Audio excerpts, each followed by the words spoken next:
Halo gengs, Assalamualaikum warahmatullahi wabarakatuh. Selamat siang ya, ini siang-siang tengah hari bolong. Siang-siang maling siang. Jadi salam seketer dari Jambi tentunya. Lampunya sedang mati guys, coba kita hidupkan dulu. Kita buka, dia akan turun suhunya maka dia akan hidup. Ini suhu di 38. Suhunya di 38 Pak Edi. Ya, turun dia di 39. Nanti di 37,0 itu akan hidup kembali lampunya. Terus kemudian di 38 dia akan hidup kembali. Di 37,0 dia mati. Dia hidup, 37,0 dia hidup. Nanti di 38,0 dia akan mati. Tep. Nah, itu hidup. Nah, ini kawan, gini kawan. Ini kita mencoba dari enggak tahu dari mana pertanyaannya. Kita bantu jawab, kita bantu review, kita bantu untuk klarifikasi ya. Ini datang dari Galak Le 0604. Enggak tahu dari mana ini. Ini. Assalamualaikum Pak. Mau nanya, saya netasi telur puyuh. Terus suhunya sampai menetas dituruni apa enggak, Pak? Nah, gini. Nih coba kita urai dulu guys, biar tidak ada dusta di antara kita. Jadi kalau untuk suhu, ya ini netasi puyuh, ini campur ayam, kawan. Kemarin sudah menetas. Untuk suhu telur puyuh maupun telur apel, pada saat mau menetas, apakah diturunin? Terus suhunya sampai menetas diturunin apa enggak? Ya. Kalau untuk urusan menurunkan suhu atau enggak, itu kalau menurut saya, jawaban saya pribadi, saya enggak pernah yang namanya nurunin suhu sudah mau menetas. Misalkan di 0 hari pertama kali masuk mesin ya, misalkan hari ini masuk mesin. Terus kemudian hari kedua, ketiga, keempat, sampai 10 hari, Pak saya turunin lah Pak, hari ke-10 sudah. Saya nggak pernah nuruninnya. Pokoknya intinya dari mulai dari mulai pertama kali netesin sampai menetas 17 hari, bahkan lebih dari 17 hari pun saya suhu ya seperti itu terus. Artinya setelan suhu itu di 37 sampai 38. Ya seperti itu terus. Nggak pernah kita rubah-rubah. Nggak pernah ya namanya kita rubah-rubah suhu. Ya sebenarnya di video-video saya juga saya sering kali rekan-rekan itu saya sarankan. Suhu itu dari 37, 38, 39. Silahkan di antara itu mau pakai yang manapun tetap menetas. Tetap menetas. Tidak perlu nanti di awal itu misalkan suhu 37, 38. Terus kemudian di hari 10, 11, 12, 13 sampai 17 malah dituruni. Malah kacau itu kalau dituruni.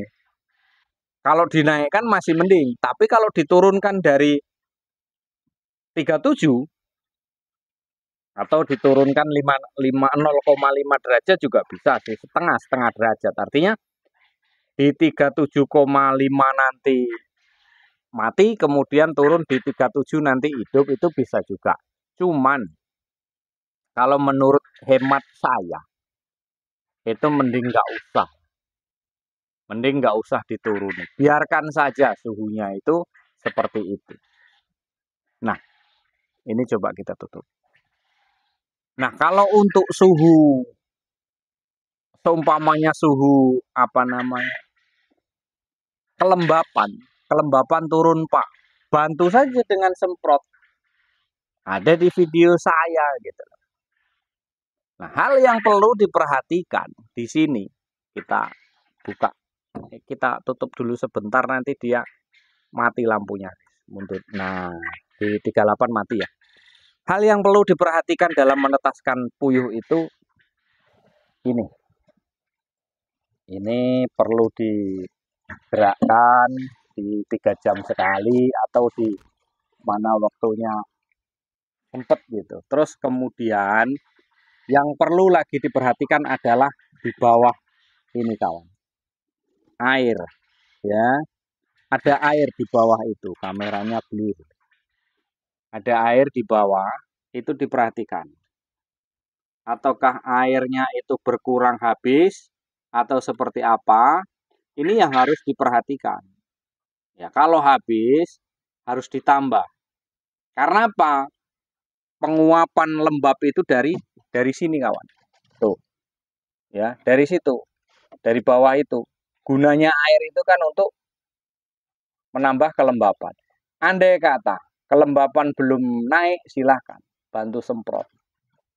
Biar dia naik, biar nanti hasilnya lebih efektif lagi, lebih bagus lagi. Gitu loh. Nah itu kawan. Jadi kalau seringkali saya menetaskan, yang namanya merubah suhu itu tidak pernah kawan. Tidak pernah. Jadi suhu itu kalau saya dari 38 mati, kemudian di 37 hidup, ya seperti itu terus dari awal sampai akhir, sampai selesai untuk menetaskan. Nah, jadi kalau mau dinaikkan ya takutnya nanti ada perubahan, ini malah diturunin katanya. Ya, kalau diturunin juga ya menurut saya mending nggak usah lah, biarkanlah. Biarkan misalkan di 37 sampai 38. Biarlah 37 sampai 38. Nggak usah diturun-turunkan lagi. Nah, hanya tinggal perawatan kita saja. Membolak-balikkan, kemudian mengontrol air, kemudian cek suhunya. Ada perubahan nggak di suhu di kelembapannya, di hygrometernya. Nah, itu yang lebih perlu dan yang lebih penting lagi gitu. Menjaga kestabilan di dalam mesin penetasan ini harusnya dia lebih stabil itu seperti apa gitu. Nah, itu kawan. Jadi harus menjaga stabil saja. Kalau untuk ukuran suhu dari awal sampai akhir sudah nggak usah di kotak-katik lagi. Biarkan seperti itu saja. Hasilnya biasanya malah ya mudah-mudahan hasilnya maksimal kan apa yang kita harapkan gitu. Nah, mungkin hanya itu rekan-rekanku. Terima kasih yang sudah mempertanyakan. Nanti coba kita bahas yang lain lagi dari rekan-rekan kita yang lain. Terima kasih yang sudah masuk. Kita bahas di sini sudah ya, cukup ya kita ulas di sini sama-sama. Kita sama-sama belajar di sini. Oke, terima kasih. Salam ceketer. Kurang lebih mohon maaf. Wassalamualaikum warahmatullahi wabarakatuh.